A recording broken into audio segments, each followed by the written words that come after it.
இங்க இந்த மாநாடு ரசிகர் மன்றமாக ஆரம்பிச்சு இன்னைக்கு தேசிய முற்போக்கு திராவிட கழகமாக இருக்கிறது. கடலூர் மாவட்டம் என்றாலே இது கேப்டன் கோட்டை என்று நீங்கள் நிரூபித்தது. கேப்டன் அவர்களுக்கு முதல் வெற்றியை கொடுத்த மாவட்டம் கடலூர் மாவட்டம், விருதாச்சலம். எத்தனையோ மாவட்டங்கள்ல நம்ம மாநாடு நடத்தி இருக்கிறோம். ஆனால் கடலூர்ல தலைவர் இருந்த போது மாநாடு நடத்தல. அதனாலதான் தலைவர் அவர்களுக்கு முதல் வெற்றியை கொடுத்த விருதாச்சலம் தொகுதியும் கேப்டன் கோட்டையுமான கடலூர் மாவட்டத்திலே இந்த முறை நாம் மாநாடு நடத்த வேண்டும் என்பதற்காக தான் இந்த முறை கடலூருக்கு அந்த வாய்ப்பு கிடைத்திருக்கிறது. மக்களுக்காக மக்கள் பணி செய்த போது மகத்தான ஒரு வெற்றியை தந்தவர்கள் நீங்கள். அதே போல இப்பொழுது உள்ளம் தேடி இல்லம் நாடி மக்களை தேடி மக்கள் தலைவர் என்ற திட்டங்கள் மூலம் தமிழகம் முழுவதும் வந்து உங்கள் அனைவரையும் நாம் சந்திச்சிருக்கிறோம். அதே போல இன்றைக்கு கேப்டன் கடலூர் பிச்சாவரத்திற்கு வந்து ஷூட்டிங் வந்திருக்கார்.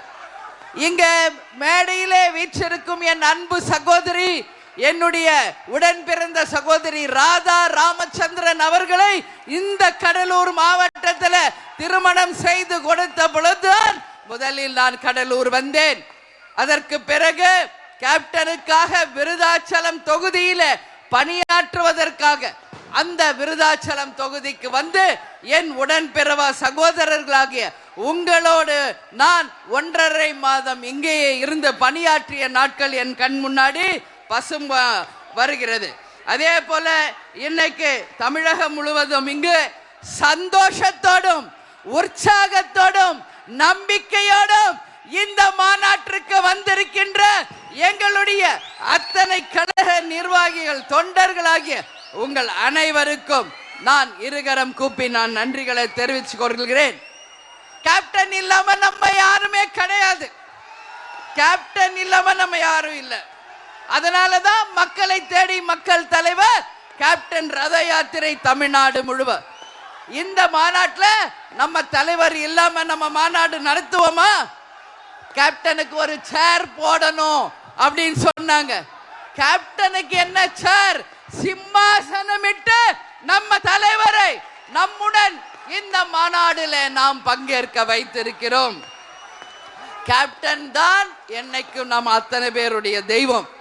இங்க கேப்டனை தன் உயிர் மூச்சாய் கொண்டுள்ள அத்தனை உடன் பிறப்புகளே, உங்களுக்கு நான் சொல்றேன், உங்களுடைய பணி இதற்கு ஈடு இணை எதுவுமே கிடையாது. அதே மாதிரி இன்னைக்கு தீர்மானங்களை நாம் நிறைவேற்றி இருக்கின்றோம். அந்த தீர்மானங்கள் அத்தனையுமே இன்றைக்கு மக்களுக்கான அந்த தீர்மானங்கள் என்பதை உங்களுக்கு நான் சொல்ல கடமைப்பட்டிருக்கிறேன். என்னங்க பிரச்சனை? என்ன பிரச்சனை? என்னப்பா சத்தம்? என்ன அங்க பிரச்சனைப்பா?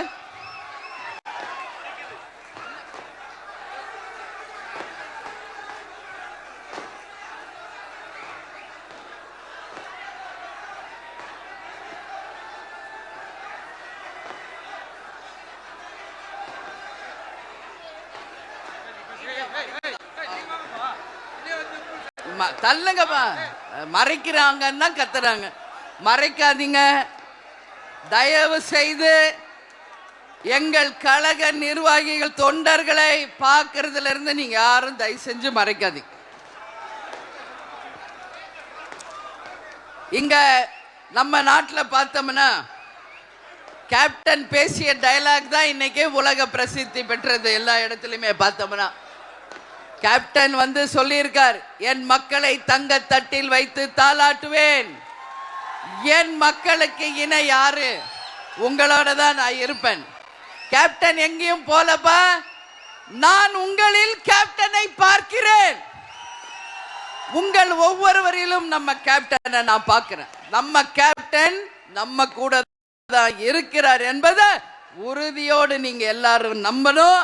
நம்ம கூட தான் தலைவர் இருக்கிறார் என்பதை சொல்றேன். அதே மாதிரி இங்க நம்ம தலைவர் எப்படி ஒரு தலைவராக இருக்க வேண்டும் என்பதற்கு இலக்கணமாக வாழ்ந்தவர். அவர் காட்டிய அன்பு, பாசம், அதே போல கனிவு, ஏழை பணக்காரர் என்ற பாகுபாடு இல்லாம அத்தனை பேரையுமே சமமாக அவர் போற்றியதுதான் இன்னைக்கு அவரை ஒரு சிறந்த தலைவராக கொண்டு வந்திருக்கிறது. ஒரு பெண்களை மதிக்கக்கூடிய ஒரு உன்னதமான தலைவராக வாழ்ந்தவர் நமது கேப்டன் அவர்கள். அதற்காக தான் பெண்கள் இந்த நாட்டின் கண்கள் என்று திட்டத்தையே பெண்களுக்காக கொண்டு வந்தவர் கேப்டன் அவர்கள். அதனாலதான் சொல்றேன், நம்ம தலைவருக்கு இணை எந்த தலைவரும் இல்லை. நமது தேசிய முற்போக்கு திராவிட கழகத்திற்கு இணை எந்த கழகமும் இல்லை. நம்ம தலைவர் எங்கும் போல நம்மளுடைய கோயம்பேடு அலுவலகத்தில் நம்ம தலைவர் விதைக்கப்பட்டிருக்கிறார். அவர் புதைக்கப்படவில்லை, தலைவர் அவர்கள் விதைக்கப்பட்டிருக்கிறார். அதனால இன்றைக்கு நான் நேத்துல இருந்து சென்னையில இருந்து வரும்பொழுது வரைக்கும் நான் பார்க்கிறேன், தமிழ்நாடு முழுக்க இன்னைக்கு கொடிகள் அமைத்து, பேனர்கள் அமைத்து, பேட்ஜ் அமைத்து, எங்கு பார்த்தாலும் வழி நடுக்க வரவேற்பு கொடுத்து, இன்றைக்கு நீங்கள் அனைவரும் சொந்தமாக வாகனங்களை வைத்து நீங்களே உணவு கொண்டு வந்து இன்னைக்கு இந்த மாநாட்டை சிறப்பிச்சிருக்கீங்கன்னா, தமிழ்நாட்டில் தேசிய முற்போக்கு திராவிட கழகத்திற்கு இணை வேறு எந்த கட்சியுமே கிடையாது. வேற எந்த கட்சியிலாவது இது நடக்குமா? காசு கொடுக்கணும், 100 கொடுக்கணும், பீரு கொடுக்கணும், சோறு கொடுக்கணும், வண்டி கொடுக்கணும், புடவை கொடுக்கணும், வேட்டி கொடுக்கணும், அத்தனையும் கொடுத்தா கூட எங்கேயுமே கூட்டம் வர்றதில்லை. ஆனா எதுவுமே கொடுக்காமல் கேப்டன் என்ற ஒற்றை சொல்லுக்கு அந்த அன்புக்கு வந்தவர்களாகிய உங்களை நான் இருகரம் கூப்பி இந்த நேரத்தில் வணங்குறேன். ஏதோ 20 வருஷம் ஆயிடுச்சு இந்த கட்சி அவ்வளவுதான் அப்படின்னு பேசின அத்தனை பேரும் இன்னைக்கு பாசார் கிராமத்தை பாருங்க. ஆல்மோஸ்ட் 9:30 இங்கிருந்து பார்க்கிற கடை என் கண் பார்வை தெரியும் வரை வெறும் கைகள் தான் தெரிகிறது.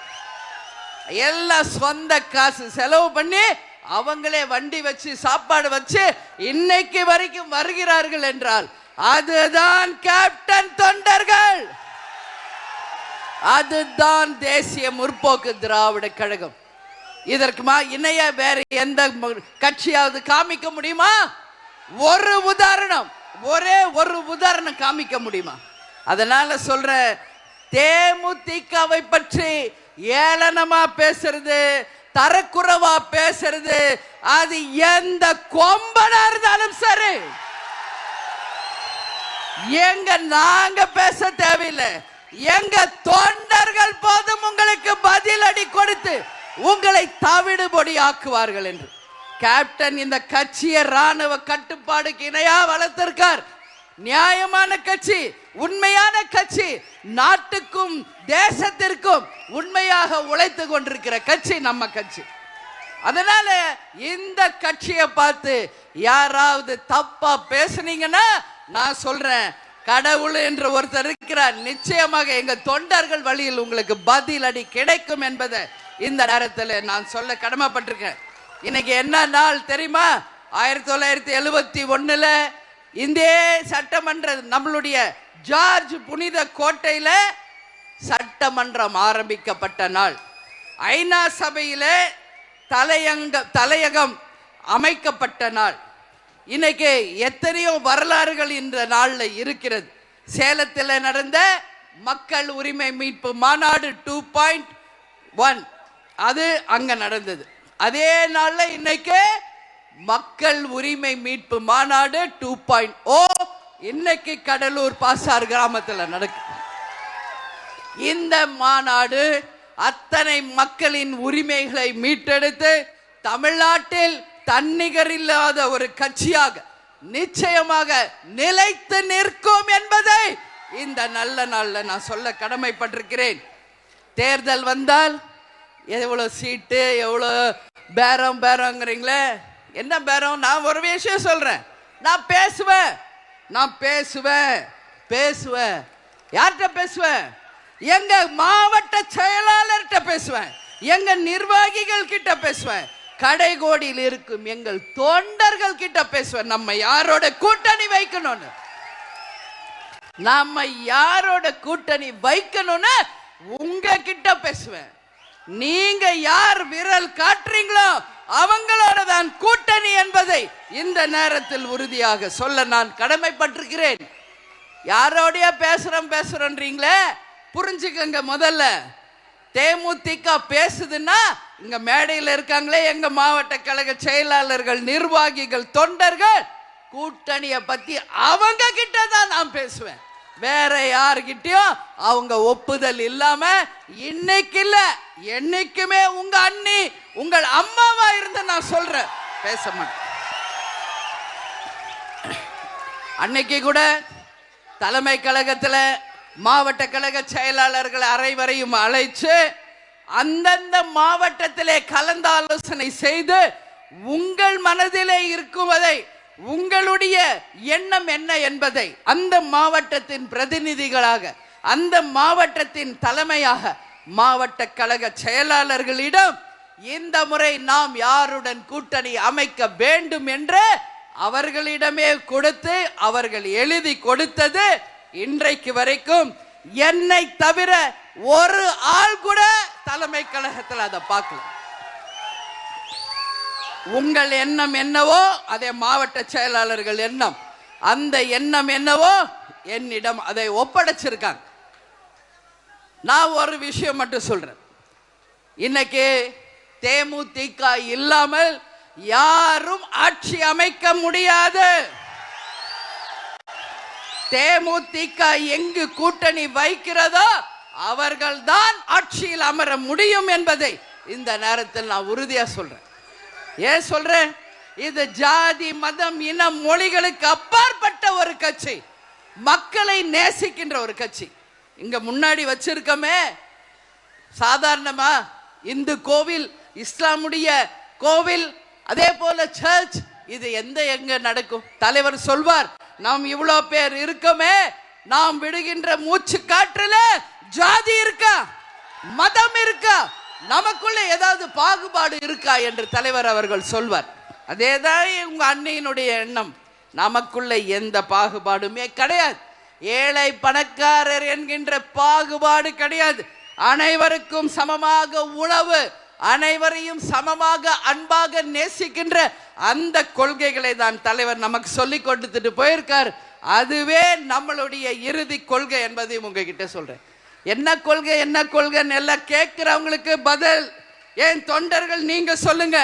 இனிமேல் தேமுதிகவுக்கு வெற்றி ஒன்றுதான் கொள்கை, வெற்றி ஒன்றுதான் கொள்கை என்பதை போய் சொல்லுங்க.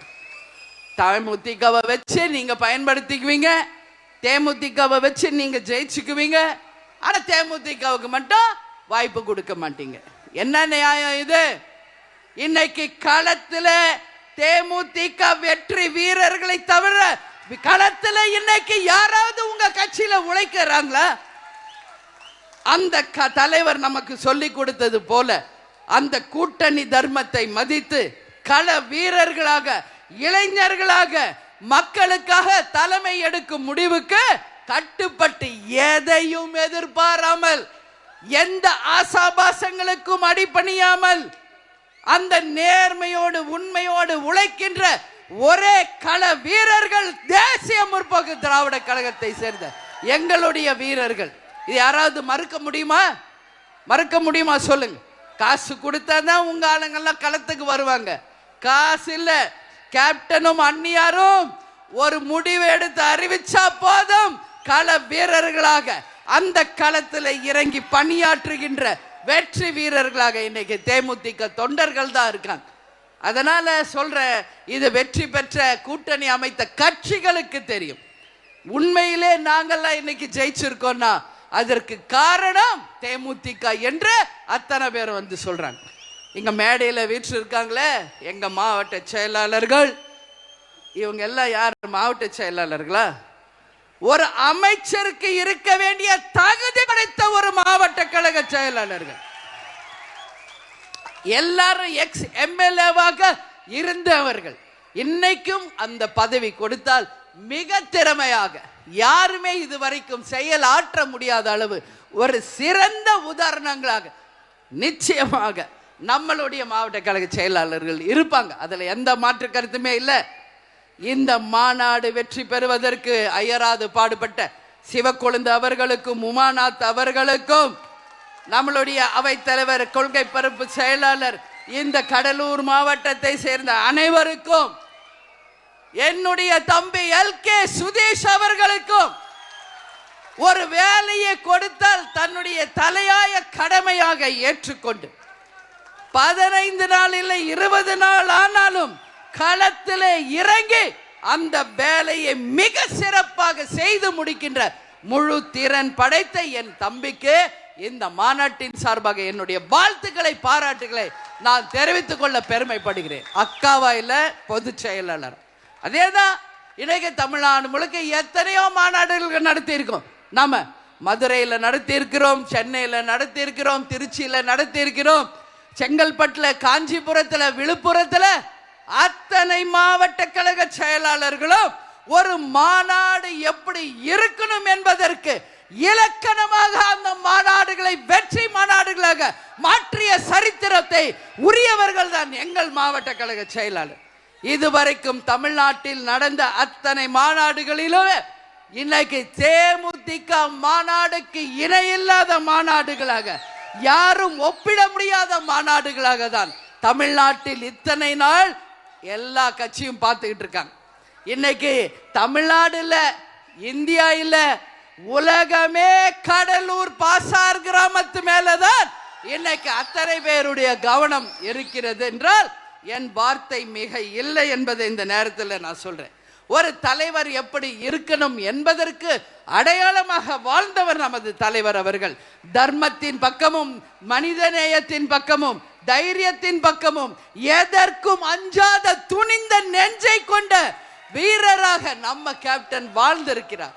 அதனால சொல்ற, தலைவர் எங்கும் போல நம்ம தலைவர் இன்னும் 100 இல்ல 1000 வருஷம் இந்த பிரபஞ்சம் இருக்கும் வரை ஒரு தெய்வமாக நிச்சயம் நம்முடன் இருந்து வழி நடத்துவார் என்பதில் எந்த மாற்று கருத்தும் இல்லை. அதனால குரு பூஜை என்ன, இன்னும் என்ன பூஜையோ நாங்க செய்வோம். அதை பத்தி கேட்க இங்க யாருக்கு எந்த தகுதியும் இல்லை என்பதை உறுதியாக நான் சொல்ல கடமைப்பட்டிருக்கேன்.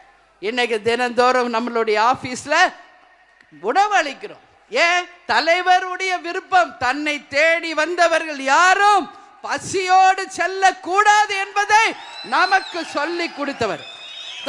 இங்கதான் வடலூர் இருக்கிறது.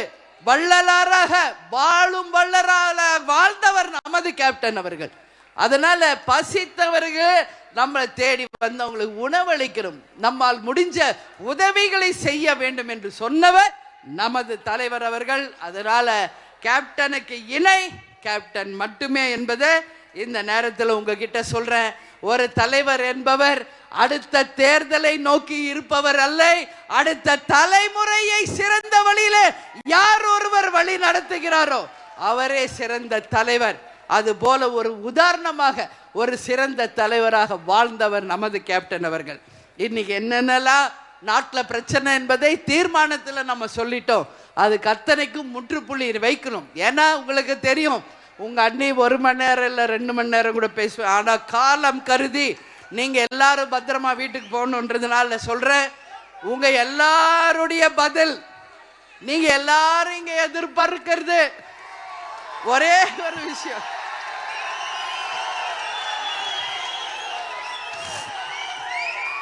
மேடையில் இருக்க எங்க மாவட்ட செயலாளர், நிர்வாகிகள், எங்கள் தொண்டர்களை விட பத்திரிகை நண்பர்கள் ரொம்ப ரொம்ப ஈகராக அதுக்காக வெயிட் பண்ணிட்டு இருக்கீங்க. ஜனவரி 9 யாருடன் கூட்டணி என்பதை நான் உள்ளம் தேடி இல்லம் நாடியில தமிழ்நாடு முழுக்க சொல்லி கொண்டு வந்தேன். அந்த ஜனவரி 9 இன்னைக்கு வந்தாச்சு. அதுக்கு தான் நான் சொல்றேன், நல்லா கேட்டுக்கங்க. நீங்க மாவட்ட செயலாளர் ஆலோசனை கூட்டம் தலைமை கழகத்திலே நடத்தினோம். அவர்கள் அத்தனை பேரும் தங்கள் கருத்துக்களை ஒளிவு மறைவு இல்லாமல் நாம் யாருடன் கூட்டணி வைக்க வேண்டும் என்பதை அவர்களுடைய கருத்தோட உங்களுடைய ஆலோசனையாக வழங்கி இருக்கிறார்கள். அந்த கருத்தும் அது எல்லாமே நான் பார்த்துட்டேன். யாரெல்லாம் என்னெல்லாம் எழுதியிருக்கீங்க என்பதை நான் மட்டுமே தனியாக அமர்ந்து பார்த்தேன். விஜய் பிரபாகர் கூட சொன்னார் பாத்தீங்களா, யாரோட கூட்டணி அமைக்க போறோம்னு. உங்களை மாதிரி நானும் வெயிட் பண்ணிக்கிட்டு இருக்கேன். மகனாக இருக்கிறதுனால மட்டும் அவரிடம் கட்சியின் ரகசியங்களை என்னைக்குமே சொல்லாமல் ஒரு நேர்மையான ஒரு பொதுச் செயலாளர் தான் நான் இருப்பேன். இன்னைக்கு அதுல கருத்து என்ன தெரியுமா? யாரோட கூட்டணி நாம் வைக்க வேண்டும் என்ற முடிவை எடுத்து விட்டாச்சு.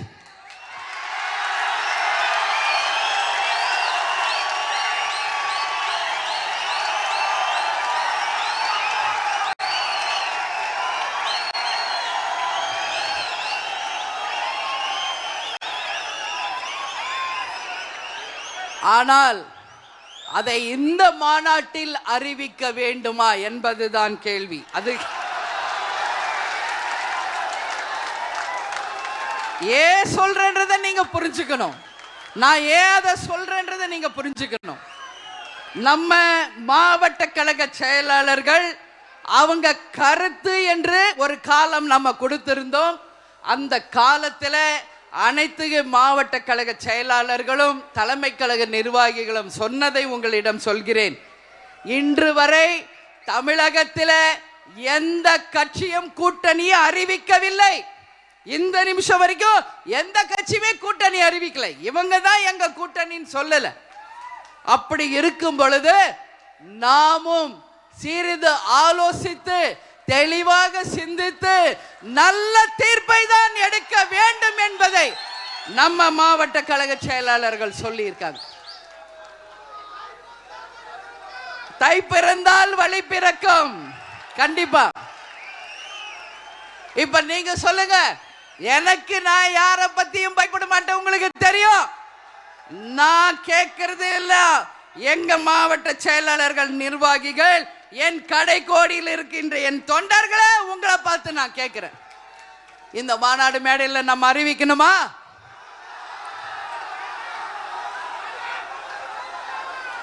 அறிவிக்கணுமா? அறிவிக்கணுமா?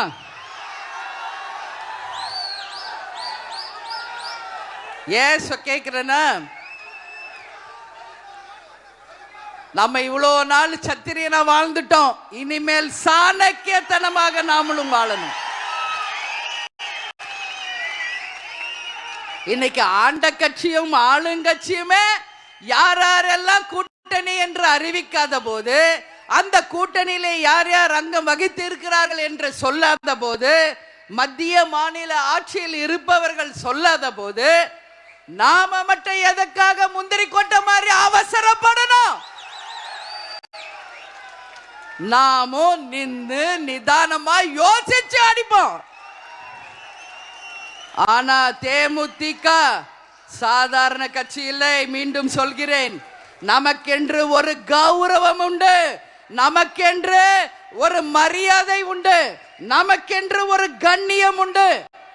அதையெல்லாம் யார் மதிக்கிறார்களோ அவர்களோட தான், என் தொண்டர்களை யார் மதிக்கிறார்களோ அவங்க கூட தான் கூட்டணி. ஏன்னா தலைவர் சொல்வார், நான் தலை குனிவனே ஒழிய என் தொண்டனை தலை குனிய வைக்க மாட்டேன் என்று. அதேதான் உங்க அண்ணியாரும் நான் சொல்றேன். எத்தனை ஏச்சுக்கள் பேச்சுக்கள் பழி பாவம் பேரம் பேசுறாங்க, போட்டி வாங்க, என்ன வேணா சொல்லுங்கடா. நீங்க என் தொண்டர்கள் என்ன சொல்றாங்களோ அது மட்டுமே என்னுடைய வேத வாக்கு என்பதை இந்த நேரத்தில் நான் சொல்ல கடமைப்பட்டிருக்கிறேன். எனவே நாமும் தெளிவாக சிந்திச்சு டைம் எடுத்து இவ்வளோ நாள் வெயிட் பண்ணிட்டோம். தெளிவா சிந்திச்சு ஒரு மகத்தான கூட்டணியை உங்கள் ஒப்புதலுடன் தான், உங்கள் ஒப்புதலுடன், எங்க மாவட்ட செயலாளர்கள் நிர்வாகிகள் அத்தனை பேர் ஒப்புதலுடன் தான் நாம் அறிவிப்போம். ஆனா நாம் யாருடன் கூட்டணி வைக்கிறோமோ அவங்க தான் ஆட்சி அமைப்பாங்க.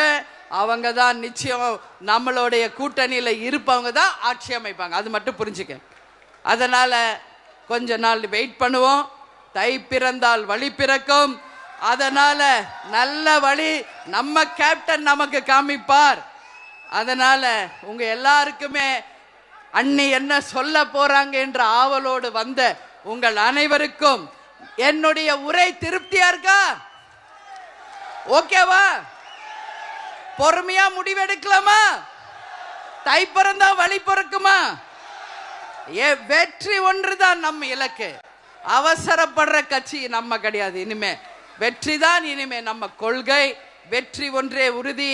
ஆனா யாருடன் கூட்டணி அமைக்க வேண்டும் என்பதை கேப்டன் எனக்கும் மாவட்ட செயலாளர் எனக்கு காமிச்சிட்டாங்க. ஆனால் நிச்சயமாக கொஞ்சம் காலம் பொறுத்திருந்து நமக்கு உரிய இடங்களும் நமக்குரிய தொகுதிகளையும் உரிய முறையில பெற்று என் கடைகோடி தொண்டனும் தலை நிமிர்ந்து நடக்கக்கூடிய அளவு ஒரு மகத்தான கூட்டணியை நிச்சயமாக நாம் அமைப்போம் அமைப்போம் அமைப்போம் என்று சொல்லி நீங்கள் அனைவரும் பத்திரமா வீடு போய் சேரணும். கேப்டன் சொல்ற மாதிரி சொல்றேன், பத்திரமா வீடு போய் சேரணும். நான் தூங்க மாட்டேன். நிச்சயமா இது உண்மை உண்மை உண்மை ஒவ்வொருத்தரும். எனவே நல்லபடியாக பத்திரமா போய் சேருங்க. மீண்டும் நாம் சந்திப்போம் என்று சொல்லி தலைவர் எப்பொழுதும் சொல்வது போல் இயன்றதை செய்வோம். இல்லாதவர்க்கே தமிழன் என்று சொல்லடா, தலை நிமிர்ந்து நில்லடா. நமது முரசு எட்டத்திற்கும் வெற்றி முரசு என்று சொல்லி உங்கள் அனைவருக்கும் அட்வான்ஸ் பொங்கல் வாழ்த்துக்களை கூறி உங்களை அனைவரிடமிருந்து விடைபெறுகிறேன். நன்றி, வணக்கம் வணக்கம் வணக்கம். அந்த வானத்தை போல